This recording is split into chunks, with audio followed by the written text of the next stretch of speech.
Assalamualaikum warahmatullahi wabarakatuh.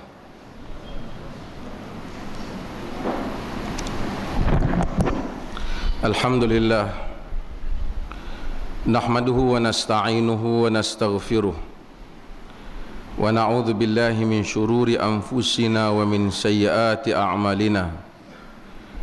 Man yahdihillahu fala mudilla lahu wa man yudlilhu fala hadiya lahu. Asyhadu an la ilaha illallah wahdahu la syarika lah, wa asyhadu anna Muhammadan abduhu wa rasuluh, amma ba'd. Pengerusi Mr. Presiden Al-Qayyim, para asatidzah, kita ada hadir hari ini. Sebenarnya ada Ustaz Sazli, ada banyak lagi ustaz-ustaz yang dalam majlis ini. Saya ucapkan selamat datang hadirin dan hadirat sekalian. Hari ini sebenarnya kita bukan nak mula kuliah sepenuhnya lagi, dan kita ada jamuan akikah yang dibuat oleh sahabat kita, saudara Abdul Rahim dan juga Al-Fadil Ustaz Abdul Rashid.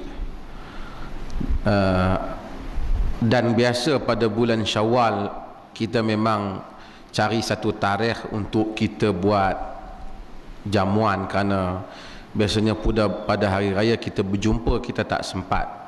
Tidaklah itu bererti disunatkan buat majlis hari raya, nanti kata bid'ah baru pula. Jadi ia hanyalah perjumpaan, kerana saya tahu sekarang semua sensitif. Banyak perkara-perkara yang sebahagiannya dilarang, walaupun sebenarnya kita tidak melihat alasan untuk ia dilarang. Kita ada polemik pasal sampul raya, kita ada polemik pasal ketupat kita dan seumpamanya, yang sepatutnya tidak patut dipolemikkan, kerana perkara itu termasuk dalam kehidupan harian kita, yang mana agama mempunyai pandangan yang luas, persepsi yang luas terhadap hal-hal itu. Oleh kerana dahulunya, orang-orang dahulu kadang-kadang dia campurkan dengan unsur khurafat, maka bagus juga ada semangat untuk elokkan perkara-perkara khurafat. Seperti pada malam 27 orang pasang pelita, dengan kepercayaan bahawasanya malaikat lalu jalan, mereka nak bagi cerah. Jadi ini tentulah sesuatu yang tak masuk akal. Tetapi kalau ada orang pasang lampu pada hari raya kerana mereka berseronok suka tanpa ada sebarang i'tiqad, maka itu tidaklah termasuk dalam amalan khusus yang dilarang oleh agama. Sama juga kalau orang buat kuih raya, orang buat biskut raya, orang tukar lansir raya, orang buat makanan pada hari raya. Walaupun Nabi tidak pernah menyatakan buat makanan khusus pada hari raya, tak pernah ada.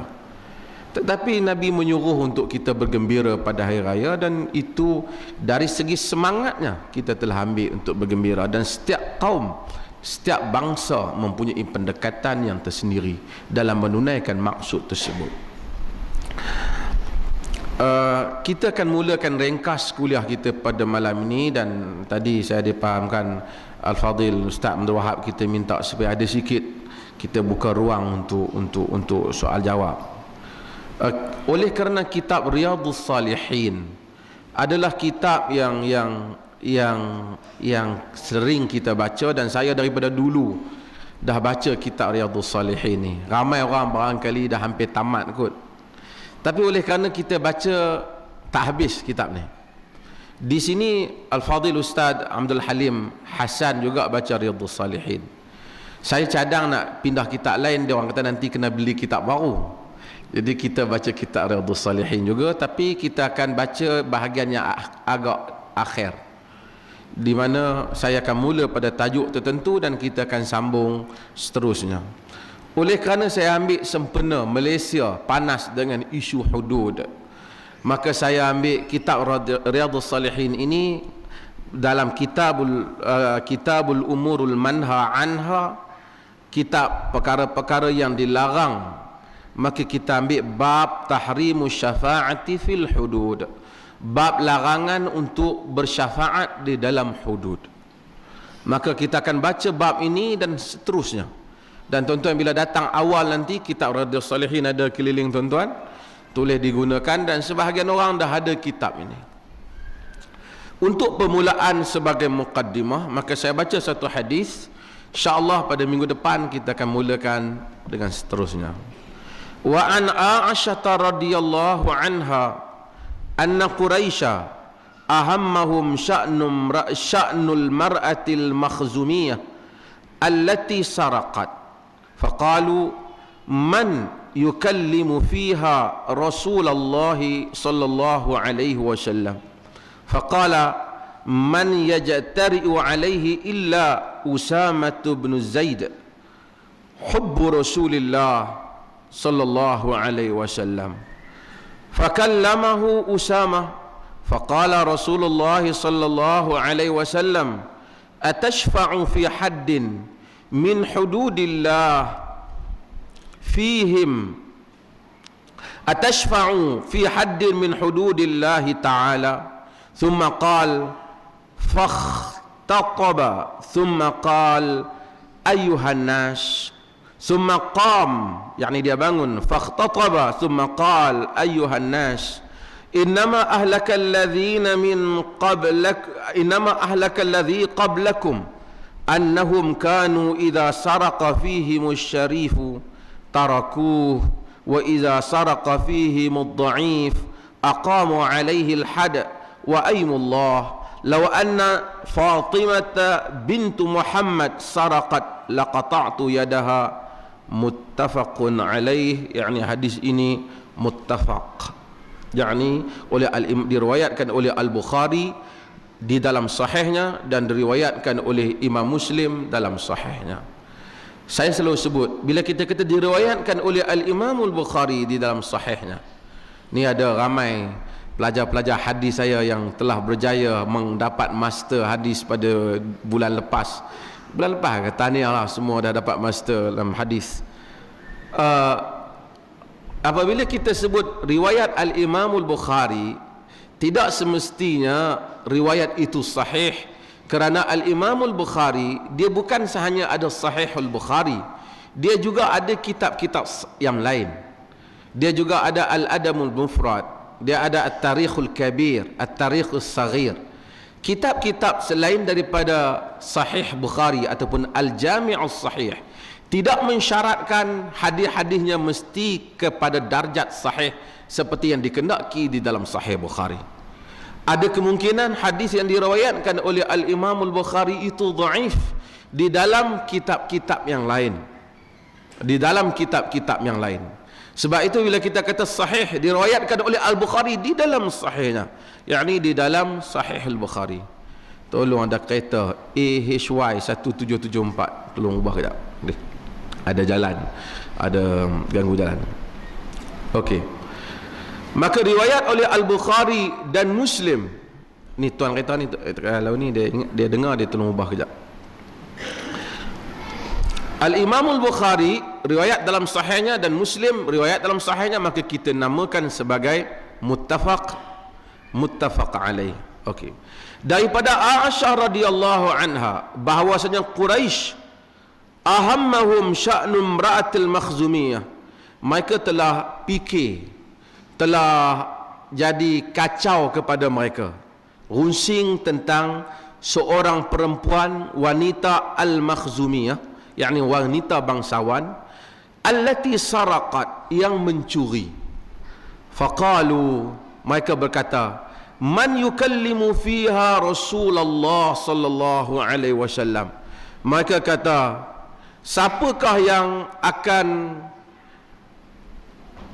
bercakap mengenai wanita ini pada Rasulullah sallallahu alaihi wasallam? Siapa nak bercakap pada Rasulullah sallallahu alaihi wasallam mengenai wanita yang mana wanita ini telah mencuri, dan mereka berfikir bahawasanya adalah tak patut untuk dijatuhkan hukuman had. Kerana ni kitab ni kita sebut Kitabul Umur Al-Manhi Anha, kitab perkara-perkara yang agama larang, yang kita tak boleh buat. Imam Nawawi masukkan antara perkara yang kita tak boleh buat ini, kita tolong pergi bagi syafaat kat orang di dalam hudud. Mereka kata kita kena cari orang yang boleh cakap kat Nabi, kata kalau boleh jangan potonglah tangan orang bangsawan ini. Dalam setiap masyarakat dia ada perasaan hormat kepada bangsawan ini lebih. Ada yang berlebihan dalam masyarakat, hatta bukan masyarakat kita saja, di Eropah dahulu teruk kasta mereka. Tak boleh berkawan orang-orang yang dianggap bawahan, orang peasant, tak boleh berkawan dengan orang yang dianggap orang noble, golongan yang noble, kelas, orang yang dianggap orang atasan yang mulia. Tak mungkin boleh berkahwin, tak diterima perkahwinan mereka. Tuan-tuan tengok dalam filem Titanic, tuan-tuan tahu hatta pada peringkat Titanic ada pun pemikiran yang seperti itu masih ada lagi di kalangan masyarakat Eropah sekalipun. Dan mereka ada sistem kasta sehingga mereka boleh menghambakan orang.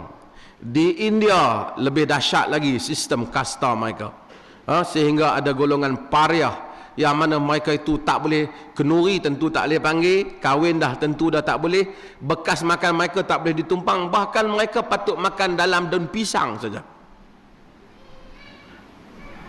Ada pemikiran apabila Islam datang, Islam cuba buang. Dalam masyarakat Melayu juga serupa. Kita ambil pemikiran itu. Pemikiran ini kadang-kadang setengah golongan suka. Saya sebab tu saya kurang gemar. Saya sebab tu saya kata kepada kelompok Syiah, kelompok Syiah tidak mungkin dapat melaksanakan demokrasi seperti mana yang mereka laungkan. Mereka kata kena bagi hak demokrasi. Sebab mereka menganggap ada kelompok yang tak boleh dipertikaikan. Apabila golongan itu dianggap golongan daripada Ahlul Bait, dia berhak menjadi pemimpin. Sekalipun orang lain yang berkualiti pun tak boleh, sebab bukan Ahlul Bait. Nak jadi imam di kalangan mereka, Ahlul Bait. Dan kemudian apabila masuk ke dalam masyarakat kita kebelakangan ini, pemikiran mengagungkan golongan habaib, golongan yang dianggap, yang dipanggil Habib, Sayyid.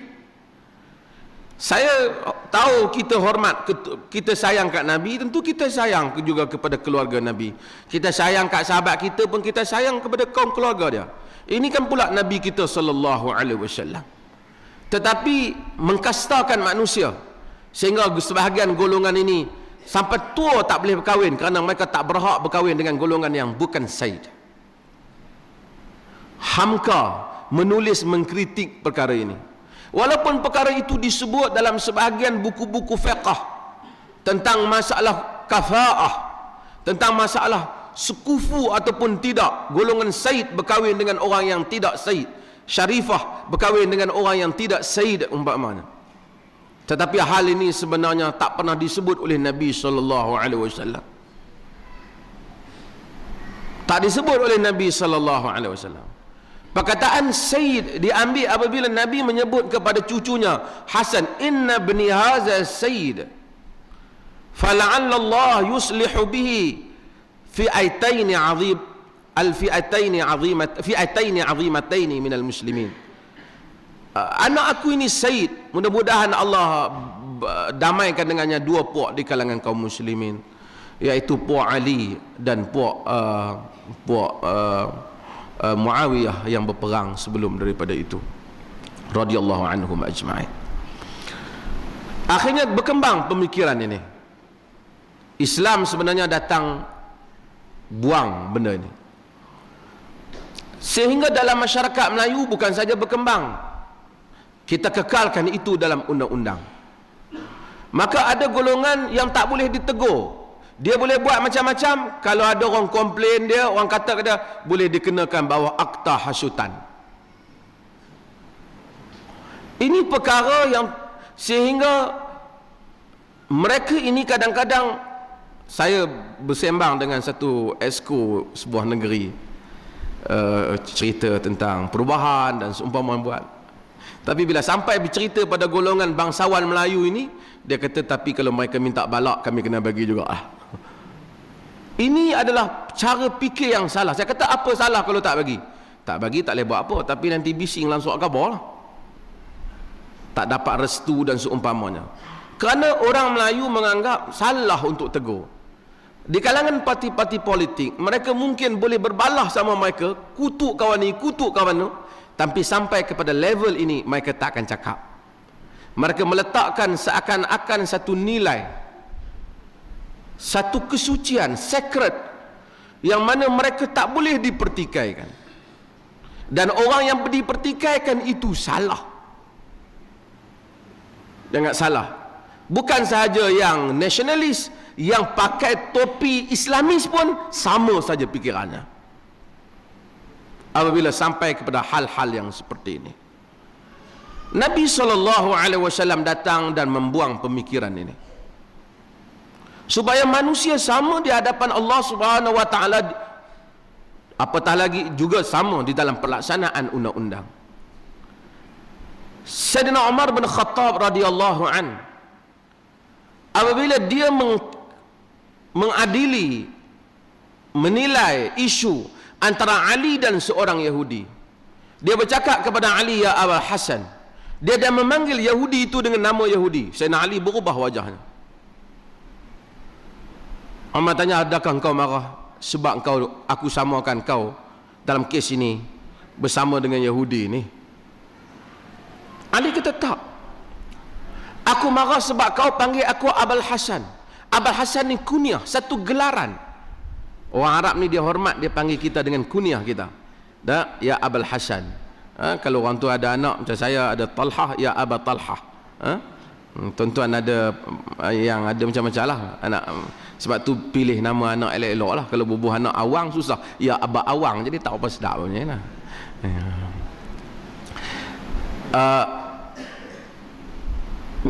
Kata Ali, aku tak suka sebab kau telah layan aku dengan panggil yang elok, panggil aku dengan gelaran, kau panggil dia dengan nama dia saja. Hatta Ali tak mau dia apabila berada di hadapan perundangan, walaupun dengan Yahudi, cara panggilan pun kata Ali kena sama, walaupun kes tu kena ke dia. Ali itu keturunan lebih pada Said, bapak pada segala Said lah. Kerana ini pemikiran. Bagaimana sebab itu masyarakat yang seperti itu layak untuk dilaksanakan hudud. Nabi SAW asaskan, Nabi kempen hal ni. Sebab itu kempen Nabi dalam pelaksanaan undang-undang di samping persekitaran undang-undang pada zaman itu, kita kena tahu manusia tak berapa terkejut tangan dipotong, manusia tak berapa terkejut orang disebat. Kan dunia keseluruhan macam tu. Rom di China, satu orang buat dosa salah, 9 keturunan dihukum, 9 keluarga dihukum. Rom dia ada telaga kuali besar, ambil masak bang hak buat salah, bakar orang. Tambah di Eropah dalam agama Kristian, bukan ajaran Kristian tapi bakar, hukum orang bakar, ini biasa. Islam tak ada hukum bakar ni. Maka kalau ada orang kena potong tangan pada masa itu, orang tak terkejut. Dan Islam mengambil kira persoalan persekitaran ini. Sebab orang kata dulu orang buat tak kisah pun, kita kena tahu persekitaran juga berbeza. Maka orang tak terkejut. Sebab itu persekitarannya. Tak ada penjara-penjara ni. Terutama dalam masyarakat Arab, penjara besar-besar tak ada. Kalau setakat nak denda bagi surat saman lagi tak makan. Maka undang-undang itu tak dipersoalkan, melainkan apabila masyarakat berubah, persoalan tentang cara pelaksanaan undang-undang itu mula dibincangkan. Kerana masyarakat sudah menganggap perkara hukuman yang bersifat fizikal ini sudah asing bagi masyarakat manusia. Dan Islam juga tidak datang untuk bersifat membawa satu undang-undang yang manusia rasa terlalu asing daripada mereka. Kerana tujuan undang-undang ialah bagi menghalang manusia daripada melakukan kesalahan. Maka Nabi balik pada asal. Nabi SAW bila ada kes ini, ada sahabat oleh kerana dia mencuri, maka mereka bawa kes ini. untuk orang bercakap dengan Nabi SAW. Dan sahabat pilih siapa yang mampu intercede, siapa yang mampu untuk bagi syafaat, siapa yang mampu untuk bercakap dengan Nabi SAW. Pasal Nabi tak bermain-main dengan kes yang seperti ini. Dia mencuri. Tuan-tuan kena tahu, Nabi tak suka tangan kena potong. Tangan yang pertama kena potong di dalam Islam, bila dipotong, Nabi, hadis yang diriwayatkan oleh Al-Hakim dalam Al-Mustadrak, muka Nabi SAW berubah. Rawi hadis kata, faka'annama asfa ala wajhi Rasulillah sallallahu alaihi wasallam, seakan-akan berubah muram muka Rasulullah sallallahu alaihi wasallam. Sahabat mai jumpa Nabi, wahai Rasulullah, faka'annaka kariht, seakan-akan kau tak suka ada orang kena potong tangan. Ni the first hand yang kena potong. Nabi seakan-akan tak suka. Nabi kata apa? Nabi kata, antum a'wanus syaitan ala akhikum, sesungguhnya kamu semua adalah penolong-penolong syaitan kepada saudara kamu. Pasal kamu bawa kes ni sehingga dia kena potong. Nabi sebut, innahu la yanbaghi liwaliyyin an yurfa'a ilaihi al-haq had illa aqamahu. Tak boleh bagi seorang pemerintah yang mana apabila dibawa kepadanya satu kes, melainkan dia kena laksana. Maksudnya, Nabi kata, aku terpaksa laksana pasal kes ni mai ke mahkamah. Sepatutnya kamu jangan bawa kes ni ke mahkamah, kamu selesaikan di bawah, maafkan dia, suruh dia bayar ke apa, jangan bawa ke mahkamah. Kemudian Nabi SAW baca firman Allah, wal ya'fu wal yasfahu ala tuhibbuna an yaghfirallahu lakum, hendaklah kamu maafkan, kamu ampun, kamu maafkan. Kamu tak suka ke Allah ampunkan kamu? Sebab itu saya kadang-kadang tengok orang tulis dalam internet cakap, biar kita buat hudud. Aku ramai orang kudut target nak pergi kena potong bang. Tidak faham spirit of hudud. Nabi bukan suka tangan kena potong. Tapi kita duk fikir, aku kalau kita buat hudud, ada berapa orang ni kita kena bagi potong bang tangan. Kita, sebab kita tak terdidik, kita salah konsep tentang kenegaraan di dalam Islam. Pemerintah di dalam Islam seperti yang disebut oleh Al-Quran, alladzina immakkannahum fil ard aqamus salah wa atau zakah wa amaru bil ma'ruf wa nahaw 'anil munkar. Pemerintah dalam yang orang-orang yang kami berikan kekuasaan di atas muka bumi, mereka mereka mendirikan salat, mengeluarkan zakat, menegakkan yang ma'ruf dan mencegah yang munkar. Bukan menegakkan hudud, tapi menegakkan yang ma'ruf dan mencegah yang munkar. Hudud adalah satu part yang kecil daripada mencegah munkar, bukan keseluruhan. Tapi pemerintah itu ma'ruf. Ma'ruf itu bukan salat. Kalau ma'ruf itu salat, Allah Ta'ala tak sebut dah salat. Aqamus salah dia sebut. Zakat pun dia sebut. Ma'ruf semua saja. Kebajikan, bagi rakyat boleh makan, bagi rakyat hidup dalam keadaan baik, bagi kemudahan kepada mereka. Seperti mana Umar bin Khattab.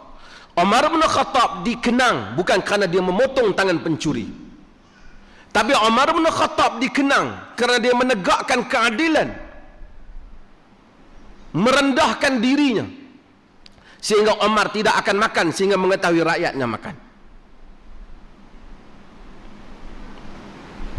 Apabila rakyat mendapat hak mereka, manusia tidak ada alasan untuk mereka mencuri, tidak ada alasan untuk mereka berzina, nak kahwin semudah-mudahnya.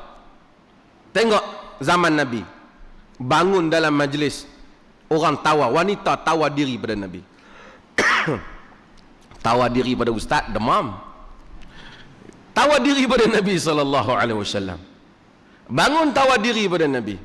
Nabi tak nak. Sahabat lain kata Rasulullah, kalau Rasulullah tak nak, kalau dia nak pada saya, bagi ke saya. Kahwinlah masa tu. Mudahnya halal. Setengah orang kata, oh, ni bukan barang mudah. Itu bukan masalah. Wanita bukan barang tak ada harga. Bukan masalah ada harga. Tak ada harga. Wanita berharga pada zaman Nabi. Tapi mudahnya untuk mendapatkan yang halal. Manusia hidup ini nak kahwin rancang tahun ni, 2 tahun belum tentu dapat. Lembu, kambing, semua lagi termasuk dalam rukun-rukun kahwin. Terima kasih. Maka dengan itu, tiba-tiba ada orang, tuan-tuan tengok pada zaman Nabi SAW, jarang orang janda, melainkan ada orang kahwin dengan dia. Padahal pada zaman Nabi ramai orang mati berperang, mati kena bunuh, berjihad. Habis je sahabat ni ambil, habis je sahabat ni ambil. Kita susah. Artis yang janda terkenal naik atas pentas pun belum ada orang kahwin sampai sekarang.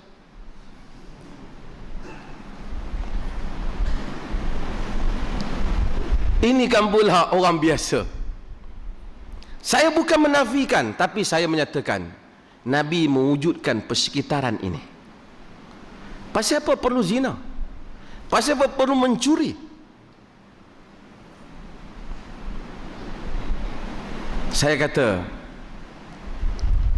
jangan sampai orang mencuri di supermarket kita potong, tapi orang yang mengambil balak-balak rakyat tidak boleh siapa pun mempersalahkannya.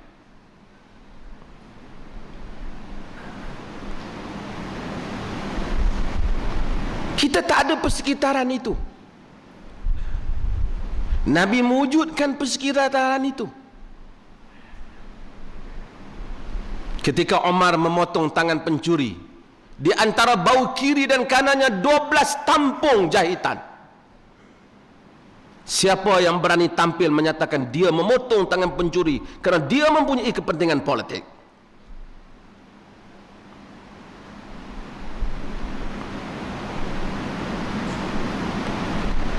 Ini adalah gambaran yang menyebabkan sebahagian sarjana berbincang mengapa kadang-kadang sebahagian hudud tidak dapat berfungsi disebabkan orang Islam gagal. Saya tulis, tuan-tuan baca dalam artikel saya yang petang tadi, saya tulis pagi tadi tentang hudud hudud. Saya nakal apa yang dalam Islamic punishment yang disebut oleh Dr. Salim Awar tentang hinggakan daripada coretan Abu Yusuf dalam Al-Kharraj 182 Hijrah pada zaman kerajaan Abbasiyah pun menunjukkan, kata dia, bahawa hatta pada zaman kerajaan Abbasiyah hudud kelihatan macam sudah tidak berfungsi, tidak berjalan lagi. Seakan-akan tidak sampai 2 kurun hudud itu berjalan. Bukan kerana hudud tidak bagus, kerana orang Islam sudah gagal mewujudkan persekitaran seperti mana pada zaman Nabi SAW.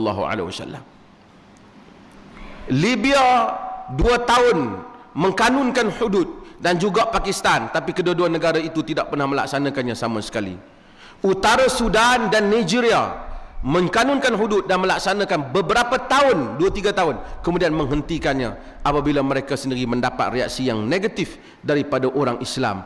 Bukan kerana hudud tidak bagus, kerana orang Islam gagal mewujudkan persekitaran untuk membolehkan hudud itu dilaksanakan. Pemerintah pada zaman Nabi SAW bukan mencari orang untuk memotong tangan, sehingga Nabi bila tangan yang pertama dipotong bukan satu kegembiraan bagi wajah Rasulullah SAW. Dalam hadis Muslim yang selalu kita baca, lelaki yang datang memberitahu kepada Nabi bahawasanya fa'altu kulla syai'in illa zina, aku buat semua melainkan zina. Inni alajtu imra'atan fi aqsal Madinah, aku berubat satu orang perempuan di hujung kampung sana, aku buat semua melainkan zina. Apa kata Sayyidina Umar? Apa kata Sayyidina Umar apabila Sayyidina Umar bin Khattab yang berada di tepi Nabi SAW mendengar kes itu, dia angkat kepada Nabi. Dia sendiri bawa kes diri daripada Nabi. belum berzina tapi dia bawa kes. Kata Umar, qad satarakallah law satarta nafsak. Allah Ta'ala dah tutup aib kau, sepatutnya kau pun tutup aib kau, tak payahlah bawa kes ni. Tak ada pemikiran pergi mengendap orang untuk cari kes hudud, tak ada.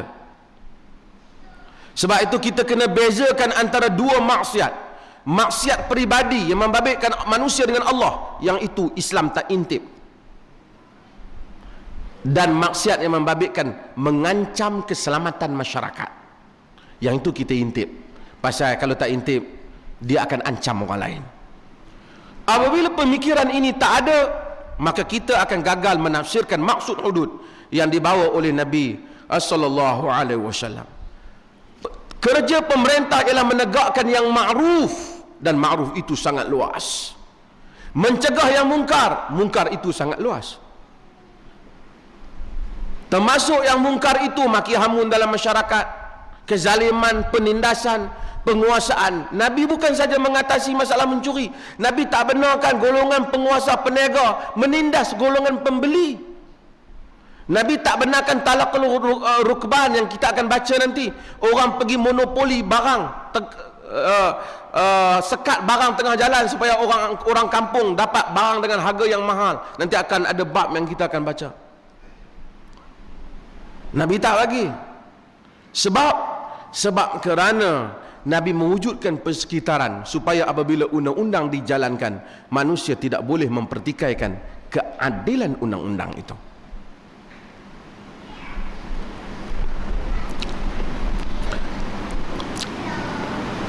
Fakallamahu Usama faqala Rasulullah. Lalu Usama, oleh kerana Usama, siapa yang dapat cakap, mereka kata suruh Usama. Wa man yajtari'u alaihi illa Usama bin Zaid hubbu Rasulillah. Siapa yang berani nak cakap dengan Nabi melainkan Usama. Usama ni hubbu Rasulillah. Usama ni pak dia Zaid. Zaid ni Nabi sayang, anak angkat Nabi SAW. Nabi sayang pak dia, Nabi sayang anak dia. Sebab itu sebahagian para sahabat, Umar bin Khattab, dia bagi lebih pada Usama, lebih daripada anak dia Abdullah bin Umar. Bila orang tanya pasal apa, anak dia tanya kau bagi kat dia lebih, dia kata pasal pak dia Nabi lebih sayang pada pak kau, dan dia lebih Nabi sayang daripada kau. Nabi sallallahu Umar dia hebat lah. Dia didahulukan. Umar bin Khattab radhiyallahu an muliakan Usama, Ibnu Abbas muliakan Usama.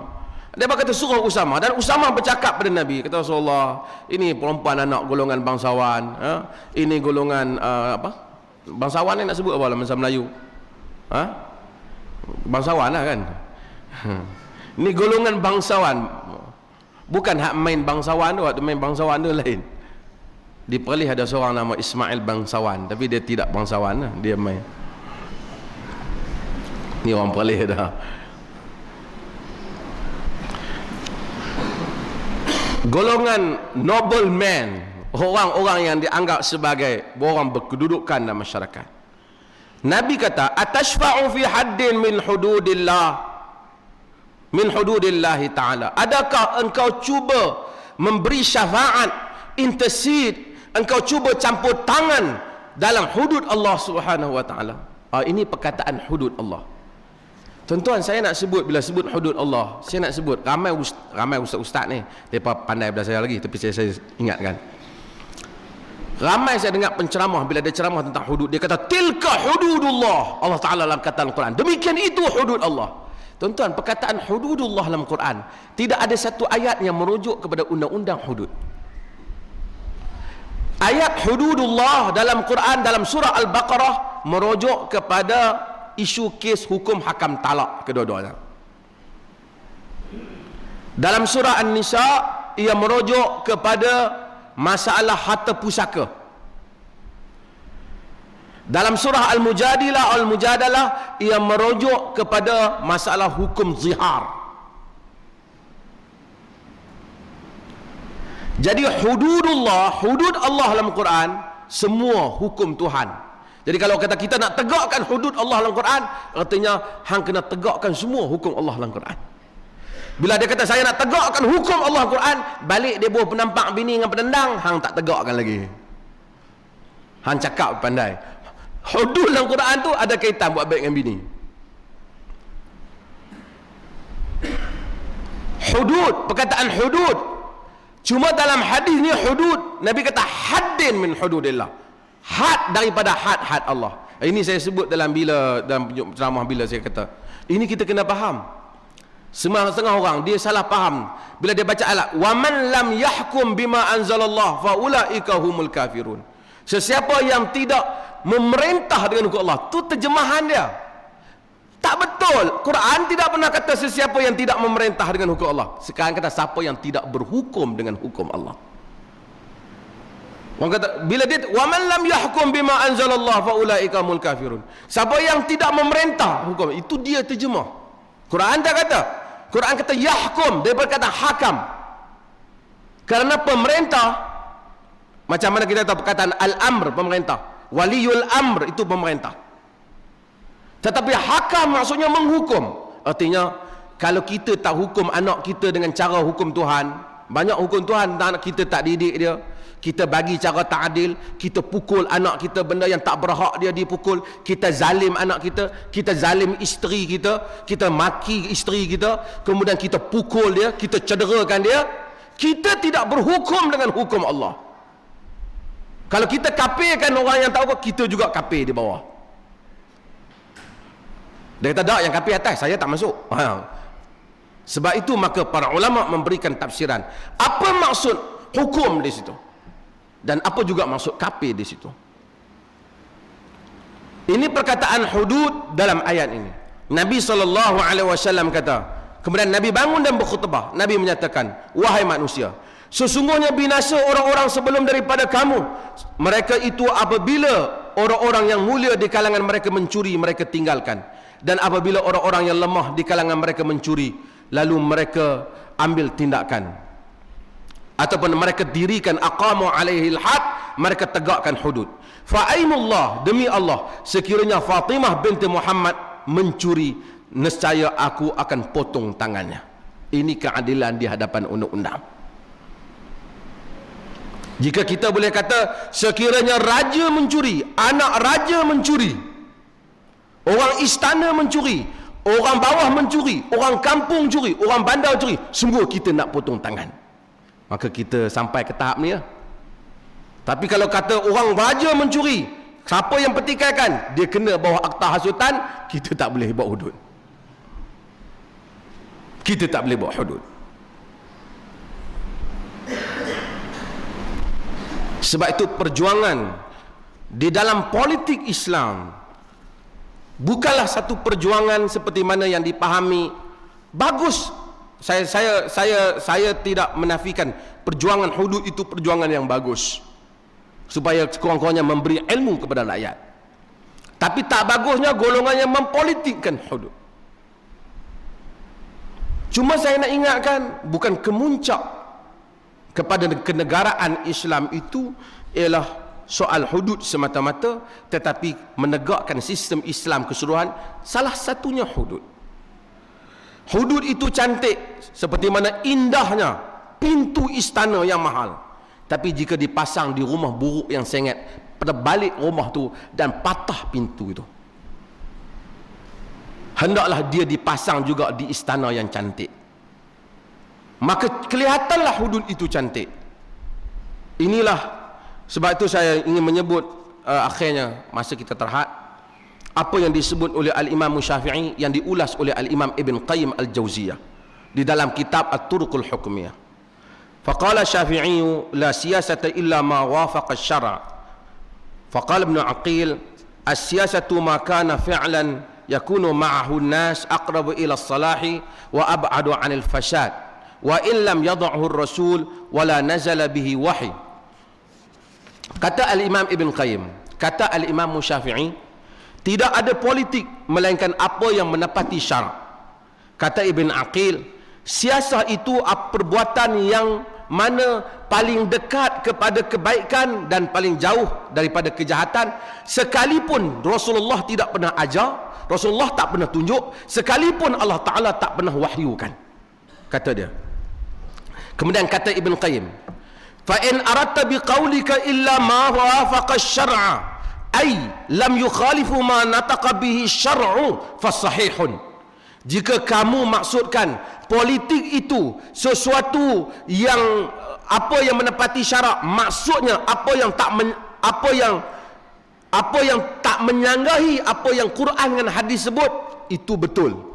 Wa in aradta siyasata illa ma nataqa bi syar' fa ghalat. Jika kamu katakan politik Islam itu hendaklah apa yang disebut dalam Quran dan Sunnah, maka itu salah, kata Ibn Qayyim. Fataghlil lis-sahabah, kata dia, bukan saja salah, bahkan menyalahkan para sahabat Nabi SAW. Karena para sahabat Nabi juga banyak buat benda yang tak disebut dalam Quran dan Sunnah, tetapi itu adalah politik, kata Ibn Qayyim. Sehingga Ibn Qayyim sampai kepada satu kesimpulan, yang mana kesimpulan penting Ibn Qayyim sebut, dan tuan-tuan boleh baca, saya telah terjemahkan sebahagian daripada kesimpulan Ibn Qayyim, di mana Al-Imam Ibn Qayyim menyatakan bahawasanya politik itu hanyalah istilah kita, mustahil, tetapi pada istilah syarak dia adalah hukum Tuhan. Hukum Tuhan itu, kata Ibn Qayyim, tidak terbatas dengan apa yang kita lihat ada dalam Quran dan Sunnah. Di mana saja ada keadilan, disitulah hukum Tuhan, kata Ibn Qayyim. Sekalipun tak dan mustahil, kata Ibn Qayyim, Allah Ta'ala menetapkan kaedah keadilan, satu kaedah, tiba-tiba zahir pada suatu zaman, satu waktu, suatu keadilan yang jelas. Kalau kita buat benda ni sangat adil, tapi tak sama dengan Quran dan Sunnah, mustahil Allah menafikan yang adil ini hanya kerana tidak ada dalam kitab dan sunnah Nabi-Nya. Kerana tujuan politik adalah keadilan. Di mana saja adanya keadilan, kata Ibn Qayyim, tertegaknya masalah rakyat, sekalipun tidak disebut dalam kitab dan sunnah, itulah politik Islam, itulah sunnah Rasulullah, itulah hukum Allah, kata Ibn Qayyim. Tidak perlu tunggu sehingga qala Allah dan qala Rasulullah. Ini idea politik Ibn Qayyim dan Ibn Taimiyah. Mereka mendahului pemikiran politik Islam dalam dua ini, yang tidak didahului oleh semua penentang-penentang mereka yang konservatif. Dua tokoh sunnah, Al-Imam Ibn Taimiyah dan Al-Imam Ibn Qayyim, mereka bukan literalis, tapi mereka adalah para pemikir Islam yang telah bercakap soal keluasan politik Islam. Ini perkara penting untuk kita belajar. Apabila kita menyebut madrasah Al-Imam Ibn Qayyim, dia bukan madrasah semayang tak tangan tak dada atau bergerak jari saja. Dia adalah madrasah pemikiran yang begitu luas, yang menjadikan manusia itu celik apa yang dikatakan maslahah dan kehidupan rakyat, yang mana tujuan kedatangan Islam ialah menegakkan kehidupan ini. Tuan-tuan, saya bukan nak cakap pasal politik sangat, tapi saja musim hudud ni, tapi saya nak sebut, dunia kita ini bukan masalah hudud sangat, tapi dunia Islam ni sangat malu. Kita tinggi indeks rasuah, harta kita, minyak kita banyak. Bukan masalah kerana kalau buat hudud pun ambil minyak tu tak kena dengan cara masyarakat yang ada. Masalah ketelusan, masalah social justice, masalah bagaimana kita menegakkan keadilan sosial. Kita bukan puji barat, tapi kita malu. Mereka tak ada hudud dalam negeri mereka, tapi pemimpin mereka tak berani curi duit macam pemimpin kita.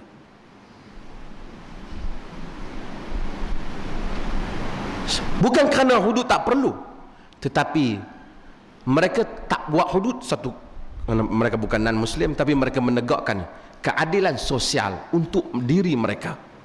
Kita tegakkan keadilan sosial. Kita sediakan suasana yang mana pada suatu masa bila dah suasana itu dah cantik, kita tegakkan hudud.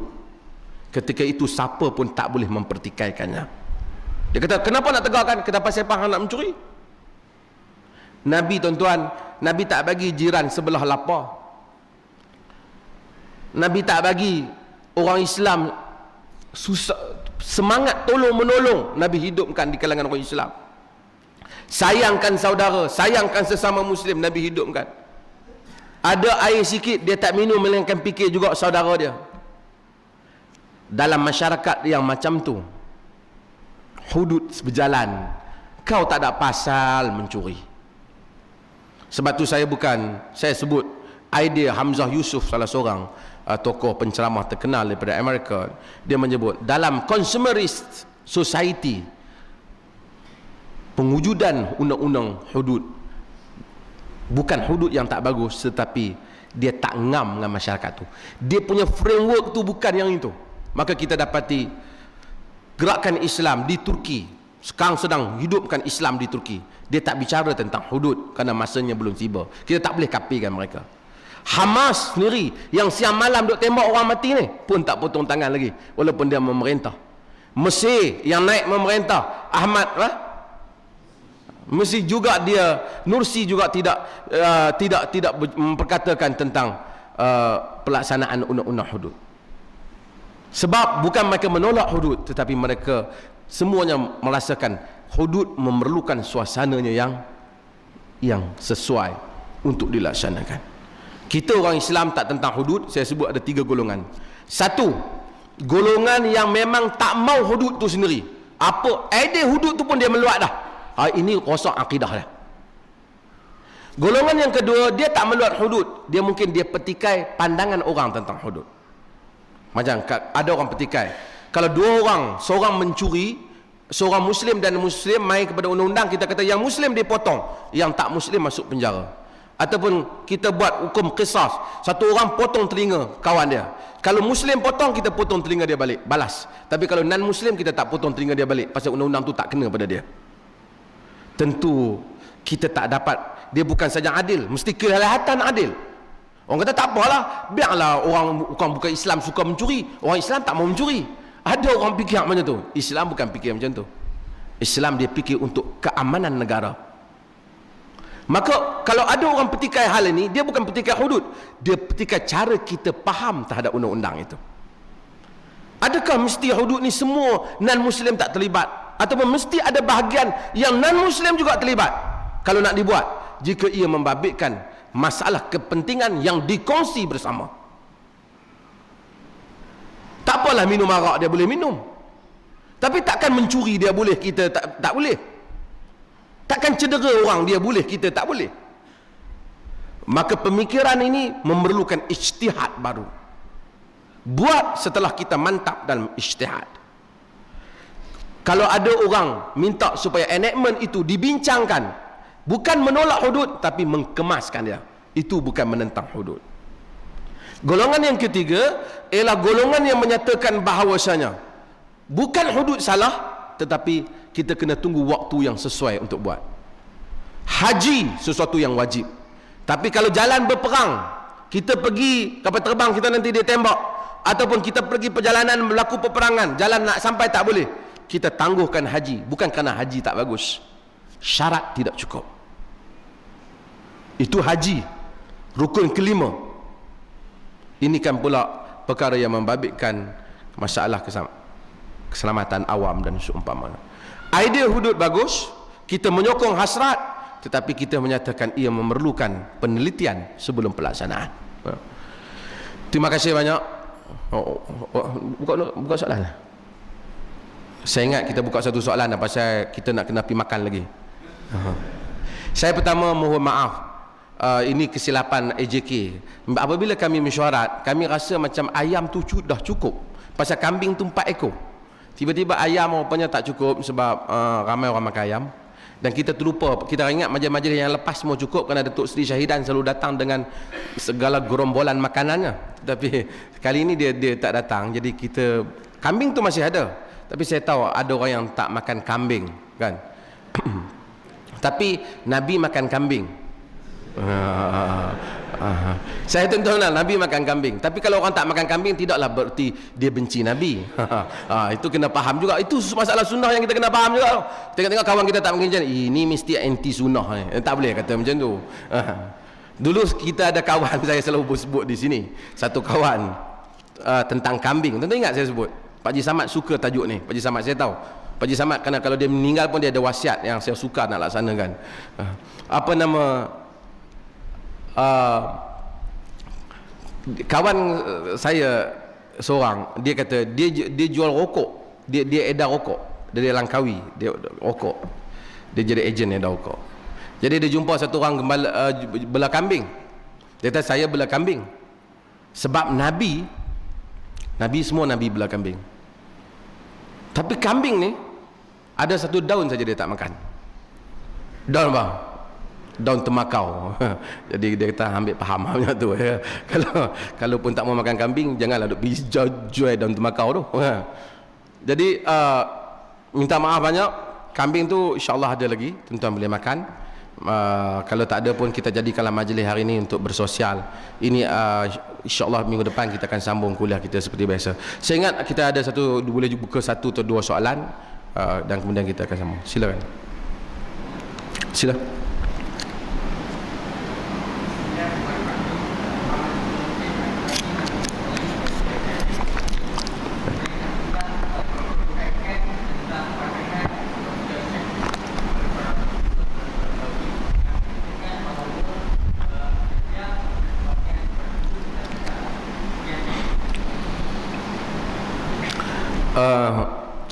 Rejam tak sebelum tu Qaradawi sebenarnya pandangan yang menolak rejam sebagai sebahagian daripada hudud bukan dimulakan oleh Qaradawi, ia dimulakan oleh ada penulis-penulis lain yang mula, termasuk Al-Imam Muhammad Abu Zahrah, seorang ilmuwan terkenal daripada Mesir, Al-Azhar, yang terkenal dengan buku-buku fiqh yang besar. Dia menyatakan rejam itu tak termasuk di dalam hudud. Banyak alasan-alasannya, termasuk rejam tak disebut dalam undang-undang itu penting, mati, tapi tidak disebut dalam Quran. Dia dikatakan dimansuhkan kerana bukan jadi tabiat Quran. Quran mansuhkan, ada benda yang Quran mansuhkan hukum tapi tak mansuhkan ayat. Tapi dalam kes rejam ayat dimansuhkan, cuma ulama berpendapat hukum tak dimansuhkan. Jadi Abu Zahra menolak bahawasanya ia part daripada hudud. Kemudian diikuti juga oleh Syekh Mustafa Zarqa. Dia juga cuba mengatakan bahawasanya dia bukan sebahagian daripada hudud, kerana bagi orang hamba yang berzina, Allah Ta'ala suruh kita hukum separuh daripada hukuman orang yang bukan hamba. Tapi maka kalau untuk itu kita tak mungkin untuk buat separuh rejam, tapi kita boleh buat 50 rotan. Jadi banyak, saya masa terhad, tapi saya boleh baca sebahagian apa yang saya tulis. Kemudian diikuti oleh Qaradawi. Dia tidak begitu berani, Qaradawi tidak begitu berani, tapi dia sebut secara umum, dia tak berani tulis secara jelas, tapi dia kata dia menyokong idea itu. Dia membuat nota kaki sokongan itu yang saya baca, antaranya ketika dia mentaklikkan kepada kitab Fatawa Az-Zarqa, kitab himpunan fatwa Syekh Mustafa Zarqa, dan dia menyebut tentang hal ini. Dia menyebut tentang hal ini, tentang masalah rejam. Dan kita tahu kes rejam yang dibuat di beberapa negeri yang telah menimbulkan satu. Tuan-tuan pergi dalam internet, tuan-tuan tulis saja destoning, tuan-tuan akan tengok banyak gambar-gambar yang dia ambil tentang yang rejam itu, dan kemudian macam-macam lah mereka kata pada Islam.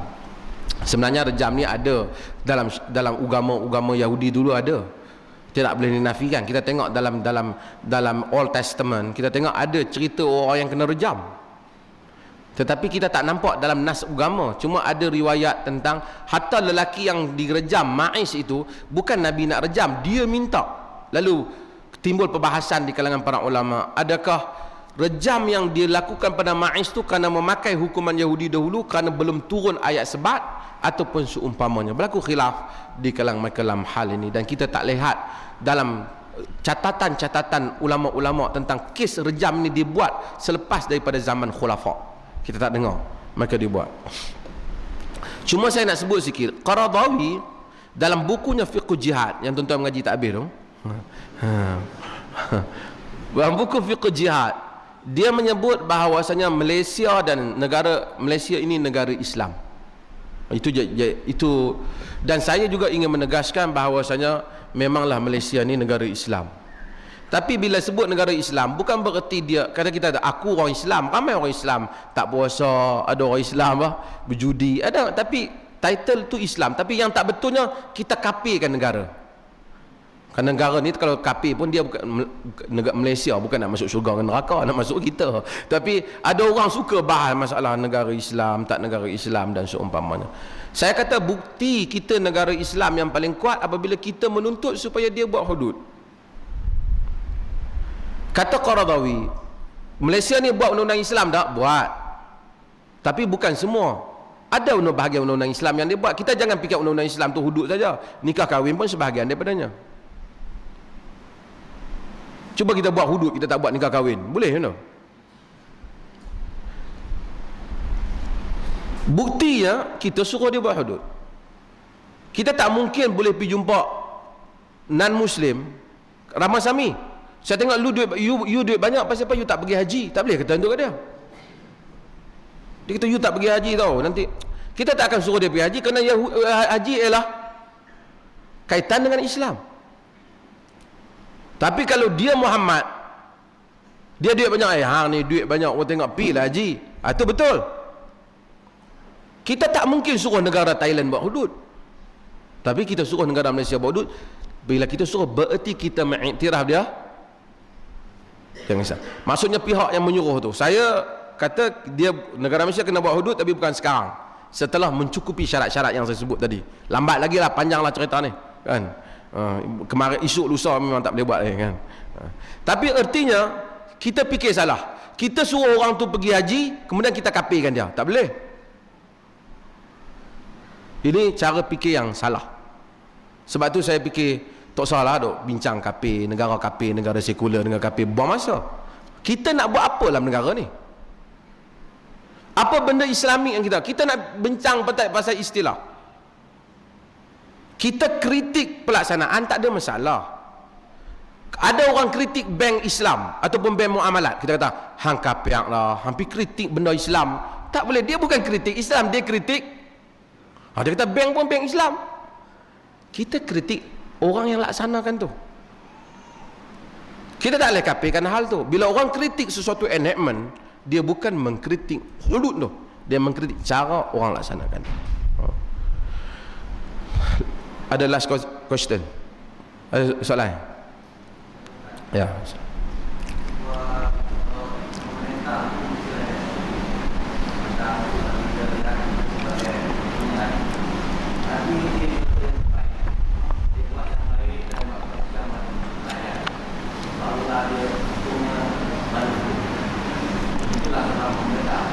Jadi kalau penjahat Islam saya betul-betul kata pemerintah yang baik dan kebaikan. Tapi bila nak dilaksanakan di sana satu banyak persoalan yang timbul dari orang Islam. Kenapa saya tidak mampu? Ustaz, program sama Ustaz untuk dalam ahli kuasa tapi tidak wabak. Wabak apa? Hudud.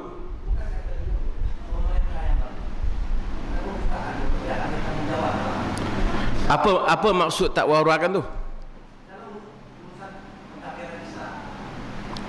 Apa perkara yang perlu kita, yang saudara nak masukkan untuk saya wawarkan?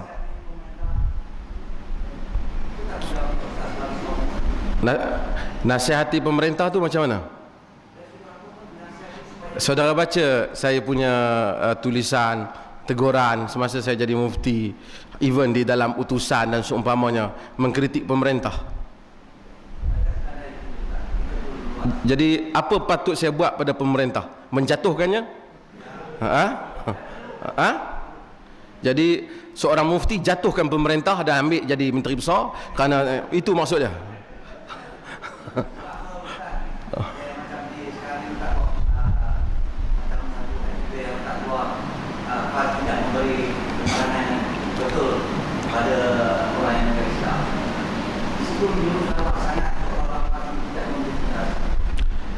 Saya kata hal itu sebab saya tahu Kapal Singh berceramah siang malam dengan PAS, tapi dia tak faham. Saya tak kata nak Kapal Singh tak faham. Pasal apa dia tak faham? Siapa yang tak terang pada tadi? Okey, saya pun boleh kata soal kenapa PAS tak terang kat dia. Betul ke? Dia lawyer tau, tapi dia tak faham.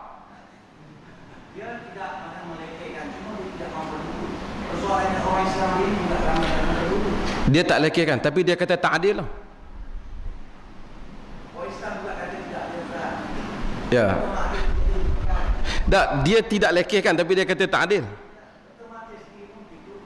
Ya, ya kan?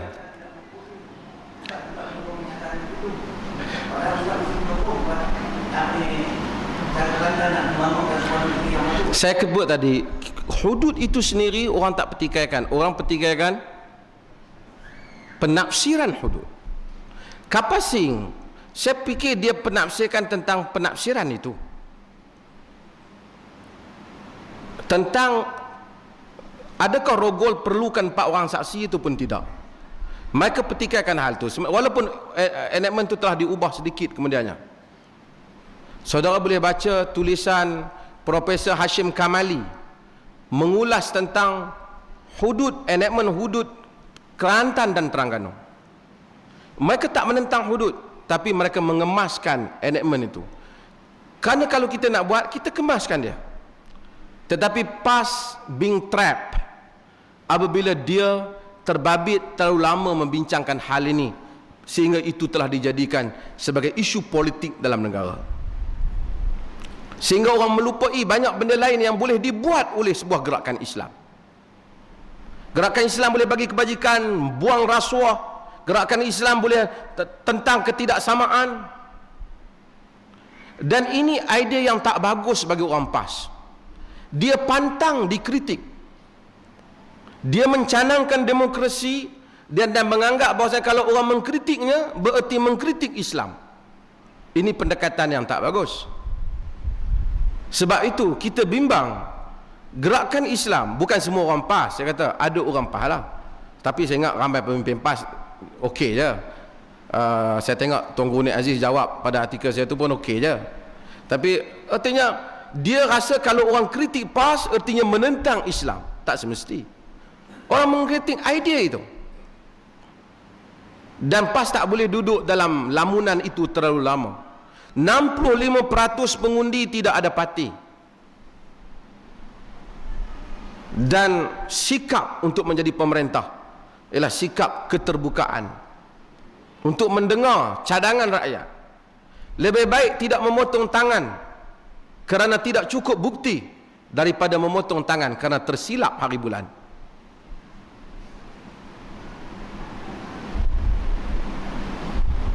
Dan bukan cara kita mempersalahkan orang. Dan ini tak bagus bila kita kata oh ni masalah orang ni salah, ini kenapa orang ni salah, ni kenapa orang ni salah. Itu tidak bagus. Kita organisasi politik berfikir bagaimana membujukkan sebuah negara yang harmoni seperti mana yang kita canangkan. Okey. Okey, terima kasih banyak. Mudah-mudahan tuan-tuan insya-Allah dapat sambung semula apa jamuan pada malam ni. Tuan makan kambing. Dan ucapkan juga doa kepada saudara rahim kita dan mereka yang buat kenduri. InsyaAllah mudah-mudahan Allah Ta'ala rahmati kita semua. Sekian, wassalamualaikum warahmatullahi wabarakatuh.